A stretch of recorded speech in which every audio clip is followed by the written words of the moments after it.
Okay, folks, joining us now, Jason Strohbehn, who is the marketing director and co-promoter for Gravel Worlds. Welcome, Jason. It's great to have you join us tonight. Yeah, thanks for having me. This is fun.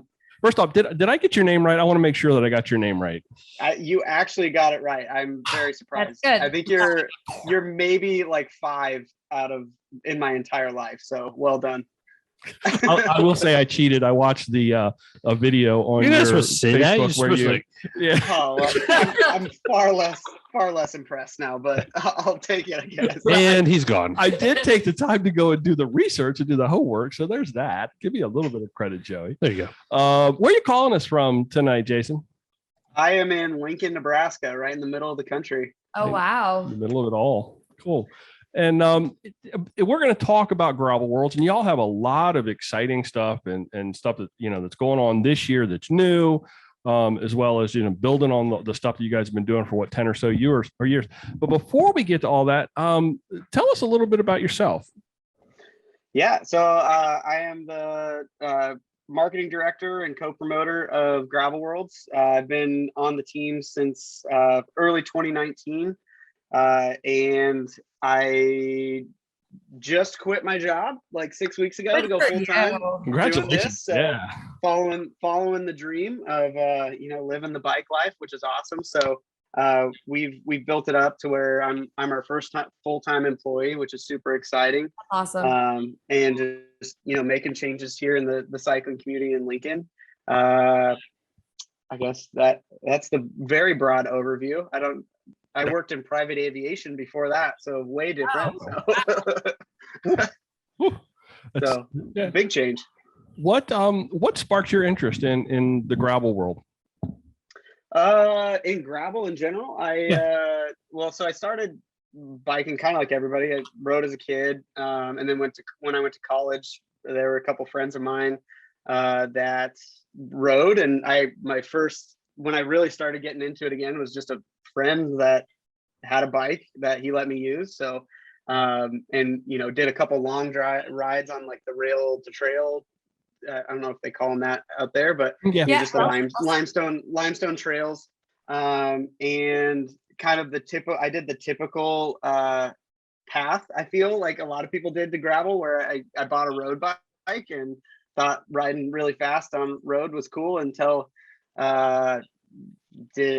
got almost killed several times by cars driving way too close. And gravel has kind of always been a thing here in the Midwest, so I'd always heard about it. I'd always seen things. I mean, it wasn't called gravel biking 10 15 years ago here. It was just they rode on the roads that they had. So I bought a fat bike to ride in the winter, and then I had a bunch of people that were like, hey, you should come do this race out in central Nebraska. It was called Odin's Revenge. Sadly, that event isn't anymore, but it was an awesome race. So my first gravel was on a fat bike, and I was hooked ever since. Literally, I'm friends with the people that I met from that very first race. Awesome. And I feel like so many people know too, the gravel community is so accepting. They're so welcoming. And yeah, I had done several road races and felt like I didn't know hardly anyone. And then from that first gravel race, I'm literally still friends with them, 7 years later. So, and then I just happened to be at the right place at the right time with Gravel Worlds, where the skills that I had were what they needed to help build the event. And I'm just super thankful for how the random things of life lined up to where I could be a part of where I'm at now and get to be leading what we call the gravel family. So that's cool. That's super cool. I mean, and that leads right in. I always like to ask people when we have them on the podcast what their personal take is on why gravel has become so popular. And I think you kind of you led right into it. And but I'll let you answer the question because I think I know where you're going to go. Yeah. Why do you think gravel is expanding? Is that what you said? Yeah. So I mean, I did say it. So I mean, it's the community. It really is. There's very few sports in general, and even cycling genres that seem so welcoming. one of my first, so after I did that Odin's Revenge in central Nebraska. It was like 100 people there, maybe at that race. My second race was Dirty Kansas or Unbound. So complete opposite ends of the spectrum, going straight to the Super Bowl. Sure. And just doing DK 200. I mean, just showing up, and I went on a group ride with like Rebecca Rush and Allison Tetrick and Amanda Panda, all these like amazing athletes, the whole Gravel Guru crew. I was like on a group ride with those people, and like I was like, wait, should I be like completely awestruck? Because I am, but like literally literally talking to these people. And like what's cool now is like almost all those people are I consider friends too, which is cool. Still super humbling and crazy to think about. But yeah, it's totally the community, the openness. I mean, you couldn't ever go to the Tour de France and hang out with Peter Sagan. You know, you could never do that if you're a road cyclist, unless you probably pay a lot of money. But so yeah, it's just the community around it, just being accepting to all different kinds of people too. I feel like other genres of cycling have left a lot of people behind, unfortunately. And gravel, it's actively trying not to do that. So that's something that's super cool as well. So I mean, to me, gravel's where it's at. Yeah. And outside of that, it's just especially around here in Nebraska, it's what we have. I mean, just in our county, just in the county of like Lincoln is in. So there's a city of 350,000 people. Outside of that city in our county, there's over 1,000 miles of gravel roads just in our county.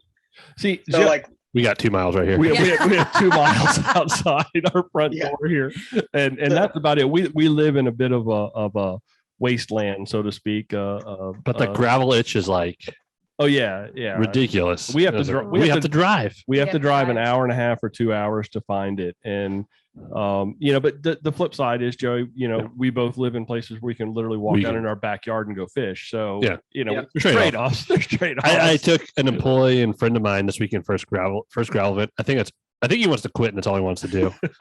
He's like, it was like one car was on the road with us, and like all the people, it's exactly what you said.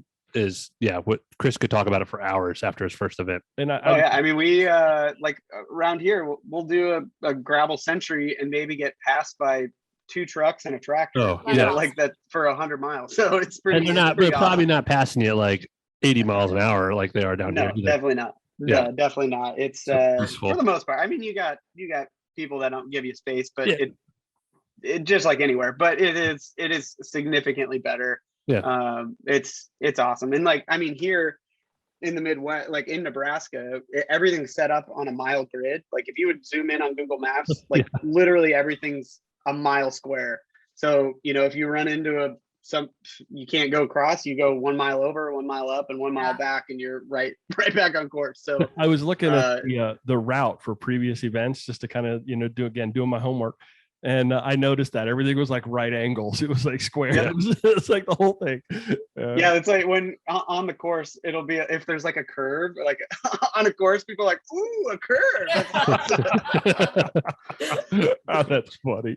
The other thing that jumped out, you were talking about like you couldn't go to the Tour de France and like hang out with the riders. And that's so true. I was just watching, you guys watched the Rafa just dropped the Alt Tour thing with Lachlan Morton. Yeah. He did this last tour season, and they would not even let him ride his bike. It's Lachlan Morton. He was not allowed to ride his bike across the start finish line. Nope. It was like, diverting him off, and it's that, well, I'll use the word elitist kind of an approach that I think gravel is but ever to. since we got back from unpaved or doing a gravel ride, like as Joey saying, it's just getting bigger and bigger.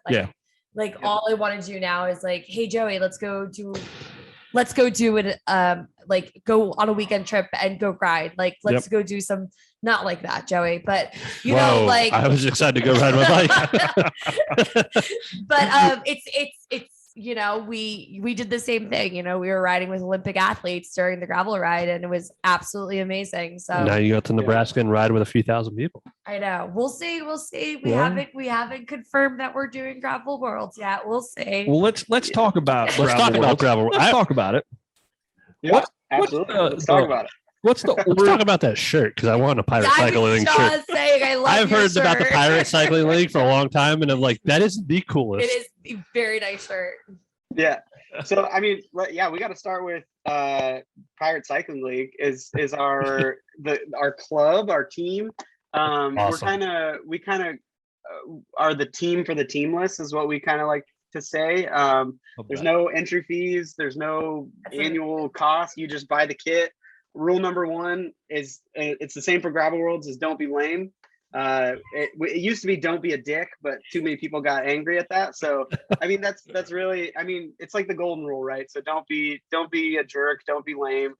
Treat people and other people's things with respect, and you're cool to be a pirate for us. So it's kind of weird to have pirates in the middle of the country, but you know, we're the good kind of pirates. So could Joey and I actually join by buying the kit out here in Maryland? Could we do that? Absolutely. Joey, we need to do that. I bought a lot of kits this year. I know. So what? Who cares? It's all so I don't mean to be rude, but I'm sitting money. like right at the table with you guys. Like, can we be like, can I be included? Like, I'm Absolutely. right here. Absolutely. Of course you can. That was sort of a collective.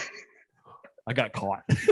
Yeah, no, I mean, we want to expand Pirate Cycling League because it really is a very unique community where, I mean, we had one of our pirates out in Montana. He was on a ride. He literally saw somebody with a Pirate Cycling League hat on, and he's like, "Hey!" And it's just like, I mean, if it's a global community, that's awesome, you know. And Cool. And ultimately, at the heart of it, we want to be good people that are doing good things.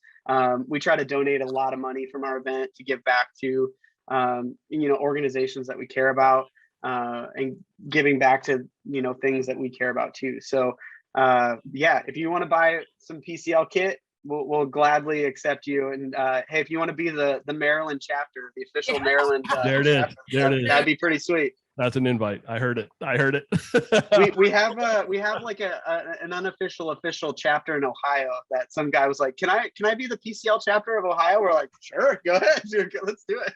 I know you can't see Joey's screen right now, but Joey is Googling how to get I've already liked it. So sorry. Joey does everything except podcast. Yeah, during exactly. the podcast. So besides Pirate Cycling League, who are the people behind the scenes for Gravel Worlds? Any folks? Yeah, so I mean, Gravel Worlds, we have a crew of 5. So our founder is Corey Godfrey. He founded Gravel Worlds in 2010. He actually had another gravel event called the Good Life Gravel Adventure for 2 years before.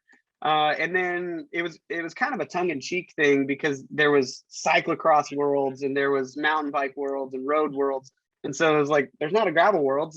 We're the Gravel Worlds, the official, unofficial Gravel Worlds Championship that keeps gravel. You know, it doesn't have to have all these rules. And yeah, I think we have nine rules for our whole event. But rule number 1 is don't be lame. I know I already said that, but that really covers a lot of ground. You know, we have to add things in there like no domestiques and stuff, but really rule number 1, don't be lame, covers a lot of ground, and you'll see that a lot of times at other gravel events. So that, I mean, that started with Gravel World. So we'll take that, let people use it because it really goes a long way. So Corey Godfrey, the founder of Pirate Cycling League, is on our team. His name's Craig Schmidt. We call him Schmitty. He'll be there at the finish line giving people hugs for sure. So he likes he's really good at coming up with like our kit designs for Pirate Cycling League, and I mean, he's a huge help on race day, and he's always riding with the leaders on race day too, keeping us updated on where people are at. So he's crucial to our event. We also have Jen Carlson. She's our volunteer director, and huge asset to us. And then last is Sophia Gibson. She's been a fan of ours since 2010, our very first year of Gravel World. And when she was 10 years old, she was at our very first Gravel World. So she was there to cheer on her dad. Awesome. So yeah, she's literally been there at every single Gravel World since the beginning, and she officially joined our team this year. So up until 6 weeks ago, when I quit my job, we were all doing this all on the side. And it's just gotten to a point where it's too big now, where, it's year round. We're doing stuff like this where, I can't do it on the side. So really thankful for just the Nebraska community in general. To say that they're not part of Gravel Worlds would be a disservice, because the Lincoln cycling community is amazing. The Nebraska gravel community is second to none. So and they've been there through us when it was 100 people from our first event, and hopefully to 3,000 people next year. So they've truly been there. They're there to volunteer at our event. They're bringing literally we have so many people that bring their parents to volunteer while they're out doing the race. So it's literally, we say Gravel Family a lot. We started a blog series like 4 years ago called Gravel Family. And that truly embodies kind of how we feel about our cycling community. So we're incredibly thankful for them. We're very humbled to know we can't do it without each and every one of the people coming to our event. So they're definitely a part of it too. How many volunteers? This year we had 140 volunteers for Gravel World. So and one thing that was really great that we did with our volunteers is us and a sponsor of ours, Nebraska Orthopedic, they matched our donation. We were able to donate $50 per volunteer and raised almost $10,000 to the Randy Gibson Memorial Fund. So Cool.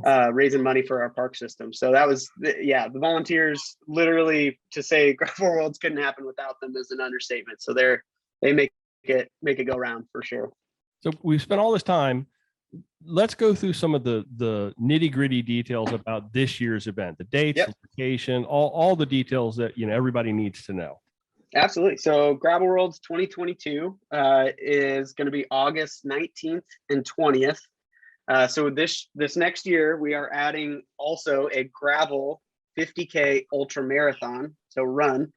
So I guess people run as well. I don't know. I've never done it, but I guess running sucks. I know.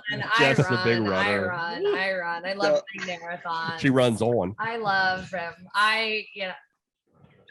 So, you got to at least come out for the run then, or you guys should. So we have a team option where if one person runs and one person does the 150 on Saturday. So Joey's eyes just lit up like, oh, this would be fun. I will probably, I don't know.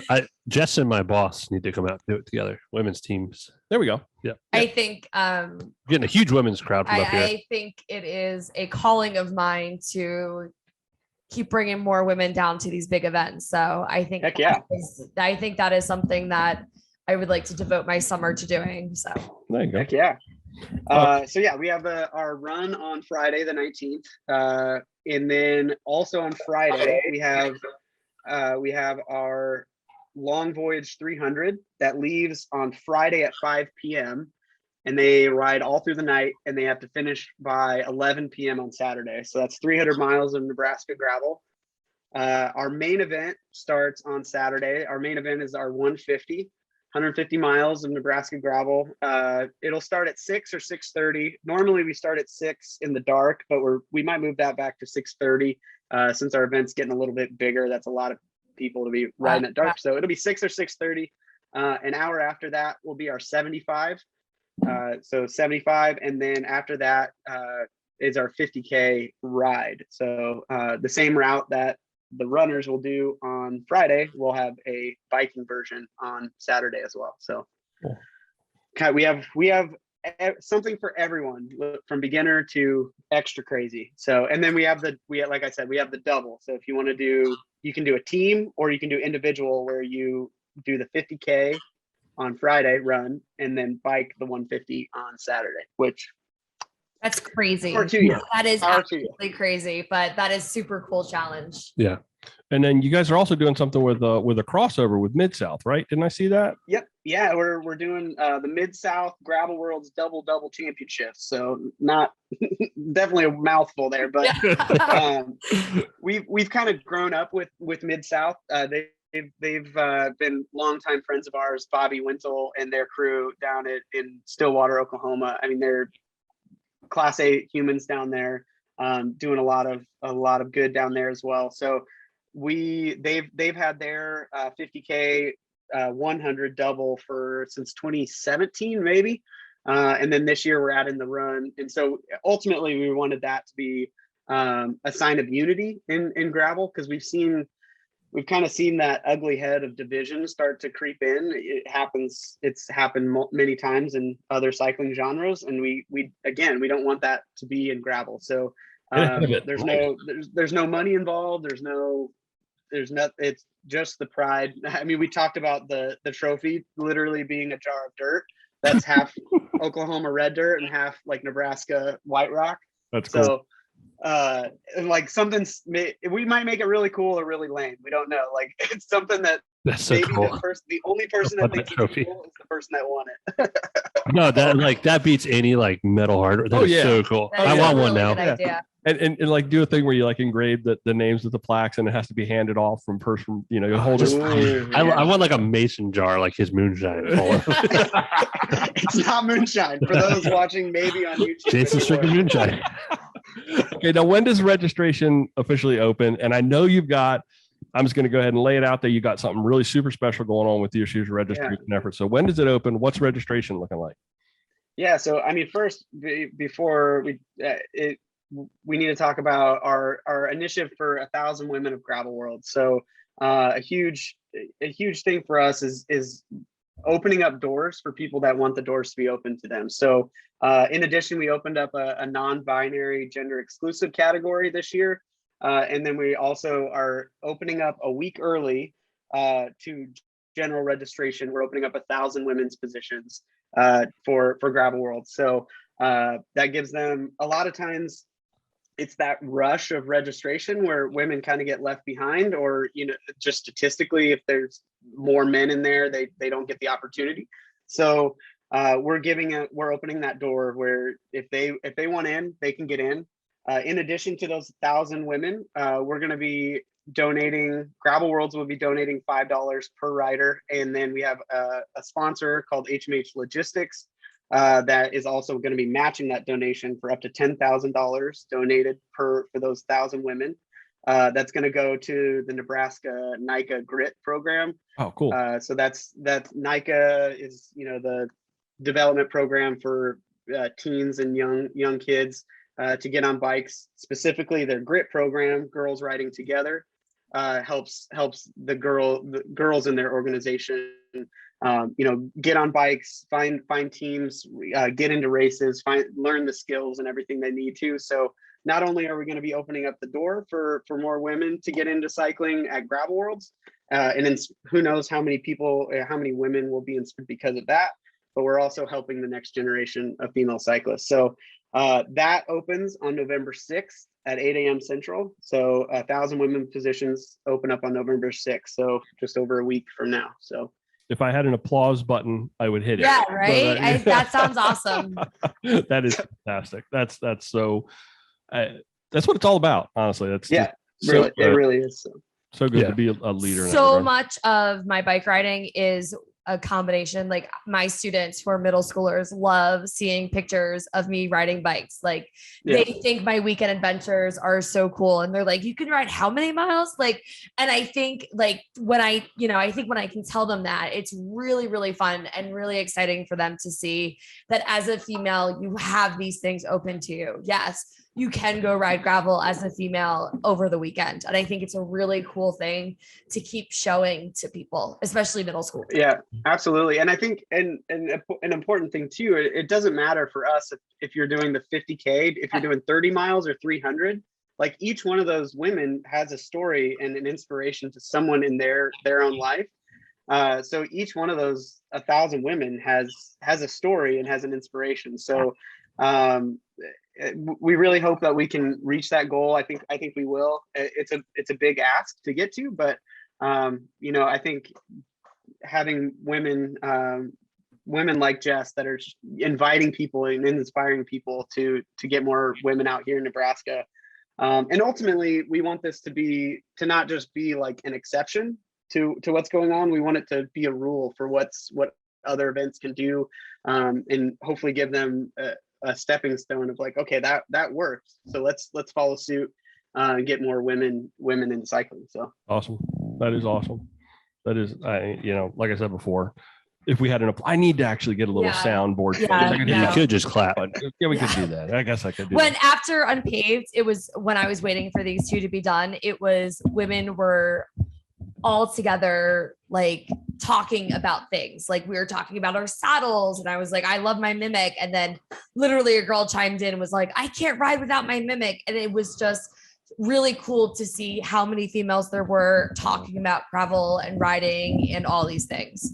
That is awesome. It's too, great. When more women get in there, because their saddles is a huge one. Because I mean, most saddles are designed for men, and so like my wife, as an example, she's like, I don't know what to get. I don't know, and like the more women that are there, the more products that are designed for women, the more things, like more community is around there for asking questions. So people everybody wins. Everybody all wins. the time. Like, what is your number one thing for feeling comfortable on your bike? And I was like, it's a good pair of bibs and it's a good saddle. Like, and that is probably the number one question I get on Instagram is, how do you start? Like, what do you need to get started in cycling? Nice. That's awesome.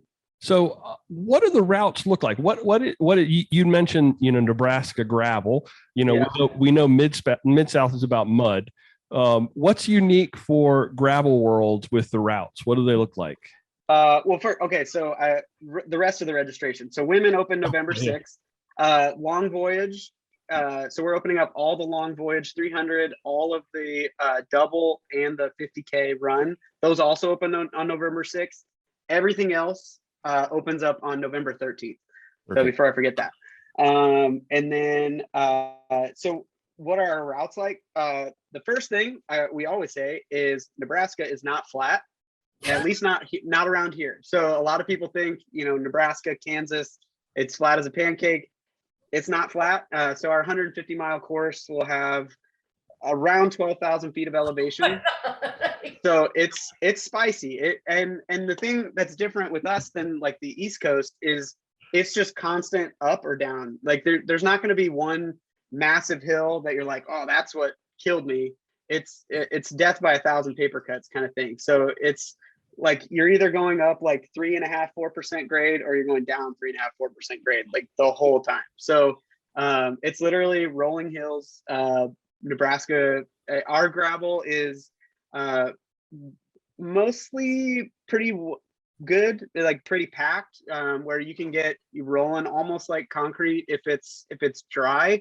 But then if it's wet, it can get pretty soft pretty quick. But then once it stops raining, it dries out really fast because it's really sandy here. So, and then we also have some like pea gravelly type roads where it can get pretty thick, like 3-4 inches of pea gravel, like almost like sand, where it's like you're doing a cyclocross, sand pit sometimes. So, and then we obviously have dirt roads, and we call them MMRs, minimum maintenance roads, where if it's wet, it's hike a bike, like it's peanut butter sticking to the tires real fast. So you might get like 2 rotations of the tire before you can't ride. So, but if it's dry, those MMRs are like really hard and pretty awesome. So, we're pretty unique. That's what's so great about the Midwest too, is like literally if you go over to Iowa, their gravel's limestone. If you go down to Kansas, they got a lot of flint rock that's really sharper, and you go a little south of that at Mid-South, and it's all that red clay mud stuff. So it's fun being here in the Midwest because everything's a little bit different spices on there. all of those things considered, what's the generally accepted best bike setup? What's that look like? I mean, Pan-A-Racer is a sponsor of ours. I rode Pan-A-Racer before, just riding some Gravel Kings with 38s, 3842s, something like that. That's pretty solid setup. Obviously a gravel bike would be ideal. For tire clearance, if you have some for mud, it's really not going to matter if you go down a mud road, like how much tire clearance you have. It'll cake it no matter how thick it is. But But yeah, I mean, as long as you have a quite a good amount of tire clearance and you're riding 38s, I actually ride during the summer when it's dry. I'll ride like the knobby Gravel Kings on the front and the actual like slick Gravel King on the back, where it's like a road tire. So but they're new. The Panaracer, is it the SS, the semi slick, where it's like knobby on the side and slick in the middle? Those are like perfect for around here. They're pretty solid. Sounds like those Washburns. Joey and I've been running those Terravale Washburns, and it sounds like that. It's kind of gritty on the outside and slick in the center. Yeah, Pathfinders. I have Pathfinders. Yeah. So 38. So those are the specialized ones, the specialized Pathfinder. Yeah. A lot of people ride those too. Those are very similar, very cool. I ride whatever my husband puts on my bike. Joey takes good care of that. So looking big picture, whole weekend, or however long people want to be in Lincoln, what is the whole of the event, the weekend, look like? What, I guess, what's the best way to plan for it? Oh, there we go. That's a great way to like that how would you set that up for someone that, if you're going to be if you're coming in out of town, our week kind of starts on Wednesday. So we have a route release party, a route discussion party on Wednesday night at CycleWorks. That's our local bike shop that is our shop sponsor. So we have a big party there. A lot of times, Shilling Bridge, who's our restaurant sponsor, they'll have some kegs there where we can hang out and maybe have a good time on Wednesday night. Thursday, we'll have an expo and demo day all day. So this year we had 5 or 6 bike companies that had demo fleets there that you could go do a long route or a short route and get your hands on bikes, which was really hard to do this year to get your hand on and try a bike. So that was actually probably the best part of the weekend for a lot of people, is they got to try out a new Specialized or try out the new Lao. For Allied was there too, and Giant. There's quite a few bike companies there that you could just go test them out. So we have the expo all day Thursday and Friday. This next year, we'll have on Thursday night, we'll have our rider party at Shilling Bridge, where we'll have live music and just people hanging out. Thursday at Shilling Bridge. Almost everything outside of Wednesday night is at Shilling Bridge, which is on the north side of town of Lincoln. It's literally a mile from the gravel, so it's a great start area where we can. Once you start, you're less than a mile to hitting actual gravel. So we hang out there. That's where our expo, that's where our start, finish, check-in, all that stuff is. Friday morning, we'll have the run take off, and then the expo is going on all day with check-in. And then 5 p.m. Friday is the long voyage, which was super exciting this year. This was our first year doing the 300. That was super electric. We had the mayor of Lincoln do a welcome speech, but then there were hundreds of people out there just cheering on the people that were leaving. So that was really cool. So come out and cheer those people on for sure. And then the race is Saturday, and depending on when you finish, hang out or go take a nap and then come back and hang out. And then Sunday, we'll probably this year, we might do like a really easy like burrito group ride or something. We'll meet at a local restaurant and just have breakfast burritos and do a ride on the trail or something, just to shake out the legs that really are hating you at that time. That sounds like a fun, action-packed weekend. Yeah, yes, it does. Now, do people, or is there like a hotel? Like one hotel, one big. Just kidding. Yeah, we have one hotel that has 3 rooms and we all share.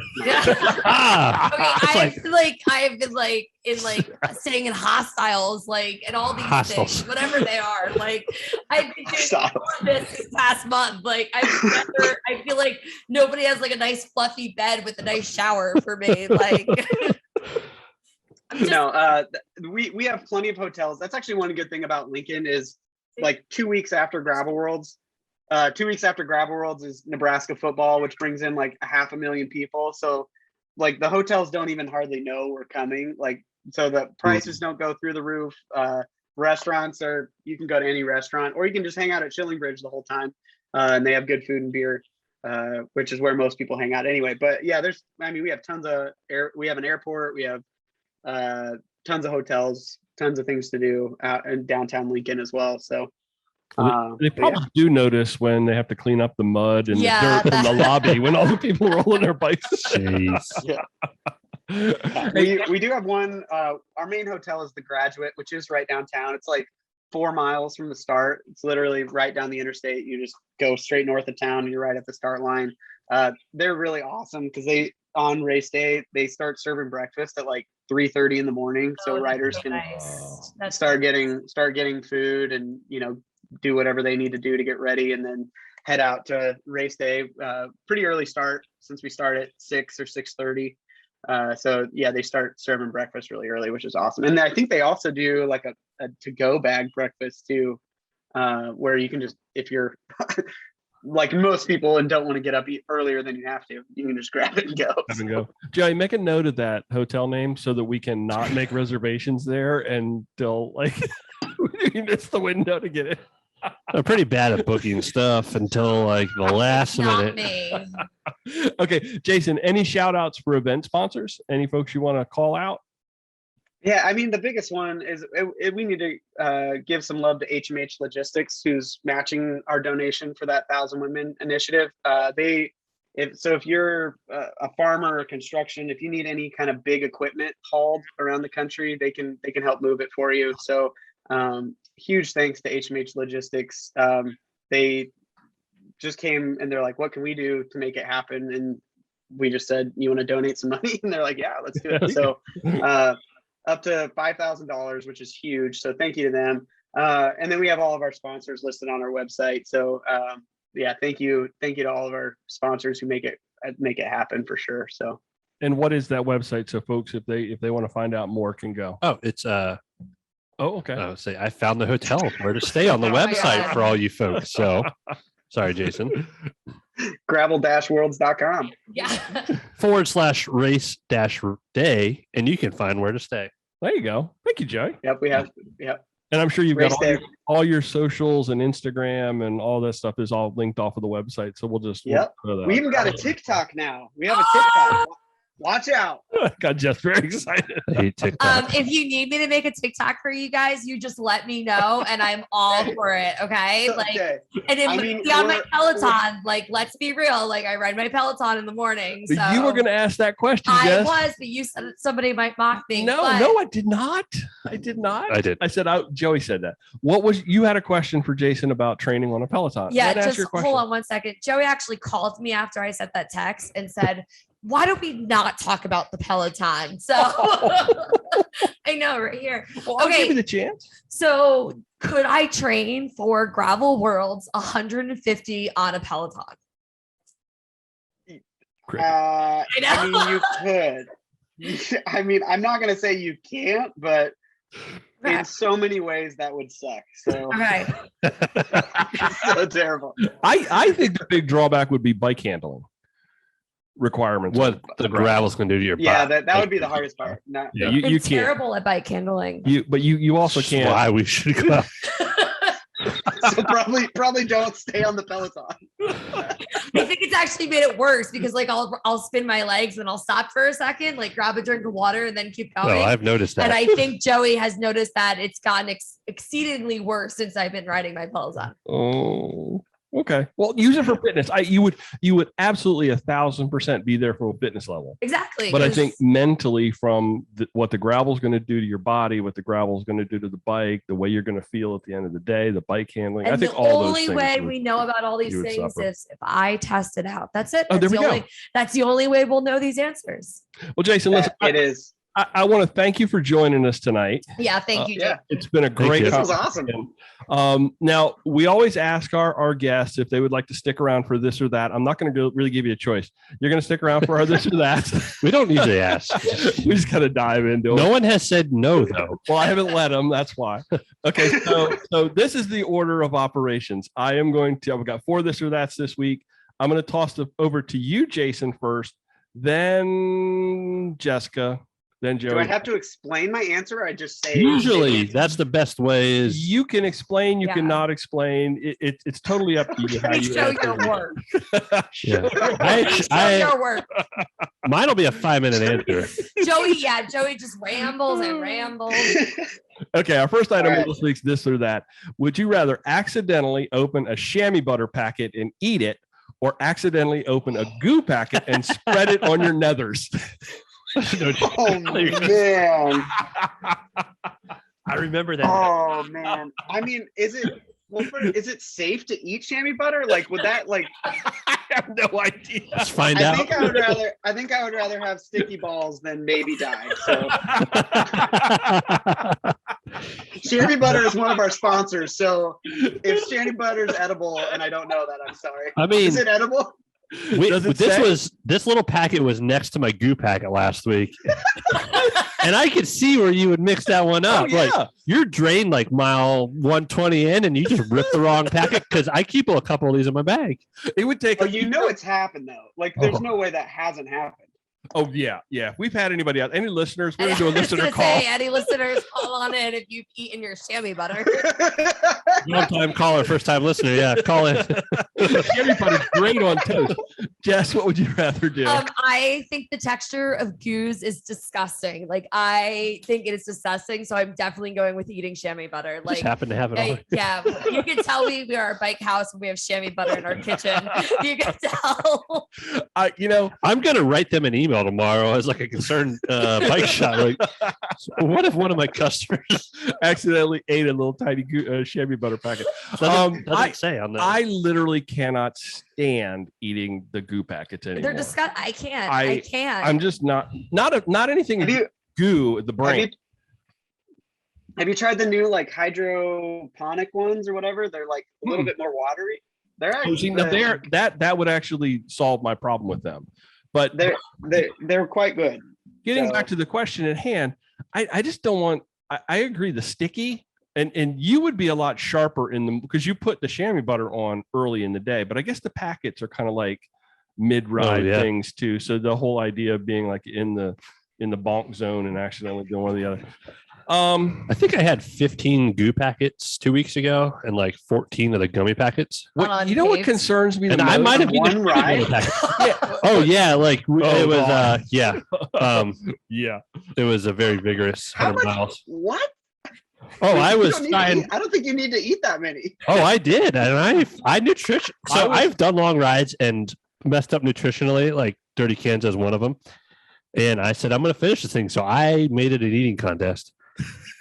And I ate, and I was still a little hungry, but I could have eaten a chamois butter packet. I ate, but I would totally take sticky nuts. 6. Well, I didn't even answer mine yet. You didn't even ask me to answer, so I'm butting in. You're butting in. I would be fearful though that I would eat a chamois butter packet and actually like it. then you're like on Lifetime or like a Strange Addiction shows on A&E or whatever. I can't believe I'm listening to this conversation right now. All right, let's go. Number 2. He just gets the like peanut butter jar kind of chamois butter. Spread it with a little woo. Like mayonnaise. The second item on this or that: Squid Game or Game of Thrones. Oh man. Well, there's going to be more seasons of Squid Game, so hopefully it ends better than Game of Thrones, but man, Squid Game was pretty good. Man, that's a tough one. I'll probably go Game of Thrones. Jess. When I had the COVID vaccine in one arm and the flu shot in another arm, I was like, okay, Brian says the Squid Games is good. I'll watch it. I watched like 15 minutes of it. And I was like, it wasn't just my thing. So I watched some really good Netflix shows. Like I Netflix binged on Saturday. Do you like foreign films though? Like, do you like foreign movies? No, I don't. Okay. So it just wasn't my genre. But I used to watch Game of Thrones in my little apartment in Easton on my little iPad, like this big, on my one little bed apartment until, so I'm going to go Games of Thrones. I really liked Game of Thrones. Until I shacked up there and put a TV in it. This is actually, I wrote this and it's still a tough one. I actually enjoyed Squid Game because I did too. I liked it a lot. It was just quirky and weird, but there was no light-hearted brevity in that thing at all. It was like full on, like crazy from beginning to end. Pretty much. Yeah. Game of Thrones was so dark. I'm gonna go Game of Thrones. I loved Games of Thrones. I'm gonna go Game of Thrones. I'm gonna go Game of Thrones. Joey? Well, that's twice you skipped over me. No, not you're normal. last. Joey's No, gonna say, we're you gonna said bike shop. I You don't want literally kick can flips." play this back. That's what Joey's I think gonna you say. always wrap it up. No, Go ahead, Joey. I haven't watched either of them. See, Well, I that's knew 'cause it was gonna it's say 'cause it. usually I it's didn't just watch either of them. It's usually just the two. I didn't of us watch that you Lion go King or first. whatever that was. I'm really bad at like staying hip. Like I'll rewatch Schitt's Creek all day. I think I'm on And my. Seinfeld is back on. I'm on my third run right now of New Girl. So.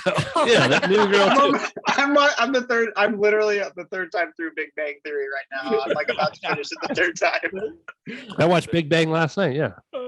Okay, third item on this week's This or That. Hallmark Christmas movie marathon, or pack your Shit, jersey buddy. pockets with mud and gravel before a long ride. The second one. I hate Hallmark. You'd Yeah, I just was gonna rather go say, pack your yeah. jersey pockets. It's like hands down, like both of you at the same time. We're like, putting mud all over my pockets. I don't care. I mean, you're asking, would you rather ride your bike or not ride your bike? That's how I interpreted that question. So There you go. That actually boils that down perfectly. There was some meme today of like, what's one network that has like 4 actors, 2 plots, 1 producer with like 700 films and it's Hallmark. I get a lot of video editing work done while Hallmark Christmas movies are on the TV. So, well, I honestly, I'm I couldn't tell you the last time I watched a Hallmark Christmas movie. I mean, it might be a decade since I've watched one. I actively try to avoid them. So I tolerate them, but I'm with you. I mean, when you boil that thing down to ride your bike or not ride your bike, it's like it's a no. Us millennials, we don't have cable, so I don't even worry about Hallmark. that's true. I haven't had cable since 2007, I think. Brian came over. I'm like, can I have your cable lock in? He's like, what? Is like, I haven't had cable. I don't think I've had cable in my adult life. Yeah, but you see, I want to watch the World Series, and you that's it. needed it. You needed it, so you're asking. But you have it, yeah. So that's fine. Yeah. Okay, what I tell you, I give it to you. Yeah. Okay, last item on this week's This or That, and this is a seasonal one: Halloween or St. Patrick's Day. Oh, I mean, do people celebrate St. Patty's Day? Yes. So I'm gonna say Yeah. Halloween. I've never gotten into it. I mean, it's just a Tuesday you go drink, so it's fine. Like I'll pick Halloween. It's every I'll other. pick Halloween. Yeah. Yeah. So it's really funny. I live in the development where my kids go to school. So I live and my zone is districted. It's my worst fear in And life. Joey's like, here's another student. They're gonna egg our house. They're gonna do it. They're gonna steal our cars. But nobody has done it yet. Street so youths. The street youths are coming. I will say I was in Ireland for St. Patty's Day, and you almost couldn't tell if it was a Halloween or a St. Patty's Day because it's like it is crazy there. I've never seen more alcohol consumed in my life than that night. So maybe a St. Patty's Day in Ireland because that was kind of fun to people watch. But I'll pick Halloween. Joey. Well, I may be Sikorsky, but I am 100% Sheehan. My mom's side, like I am hardcore. Not hardcore like some people. I love being Irish, and I love St. Patty's. That is the best meal of the year. Oh yeah, and I love everything about St. Patty's Day. I don't think I celebrated enough as I should, but didn't we one year talk about corned beef and cabbage tacos? We did. Yes. We did. Yeah. I have like 4 corned beef stashed in my freezer because I buy them when they're cheap. And I need to make one soon. Maybe I'll make it next week and some pierogies. Oh, mix the Polish and Irish side. Nice. I love Yeah. it. Is there any food that's not better tacoed? That's true. Yeah, but it's taco a sandwich. Oh, here's Oh, one. don't start with that. We No. we used to combine Literally a taco. Chinese in that We do what now? in high school. Uh-huh. You go to like Dynasty and go back to Moe's or something. Oh, and put them all together. Oh yeah, you have General So tacos. Oh, see now you're being like all fusion over there. White Duck Taco in Asheville does that. Mm. Yeah, you put some crispy beef on a taco. It always corned devolves beef, into- anything. to talking about food. It Yeah. always comes back to food. I love food. All right, well, that's all for my this or that. Again, Jason, thank you so very much for joining us. This was a great Yeah, conversation. thanks, Jason. And This was a blast. I hope you all come out to Lincoln in August. Our crew is going out to Unpaved next year, so we're Well, good hot friends dang. with Dave. Nice. We'll be there. I got Cool. Yeah, we're good friends with Dave Pryor. So Now you'll know why I he's a ate, good like, human. 20 goo packets. And now it's just on the 95 miler. I did the big full pull. I did the big I did the big 127 full pull. Yeah, but I had like 4 free beers and you had 0. I got back in time. Yeah, I got back. I got back in the dark. I did the 30 twice because I didn't listen to my Garmin. So Joey this morning when he said it was like, if you're going to go to Gravel Worlds, you're going to have to learn how to use that Garmin and listen to it. All right. Anybody else got anything else before we shut this thing down? No. Okay. Thanks everybody for listening to this episode of Mid-Atlantic Gravel, Travel, and Dirt. If you want to support the podcast, the best way to do that is give us a 5-star rating or consider dropping us a review. You can obviously also find us on You can Patreon. leave us an honest review for a 3-star. Yeah. And how can folks get in touch with us, Joey? Well, if you want to actually get in touch with us, I'm at the Production Event Center. But if you want to actually, sorry, I'm stalling. All right, here we go.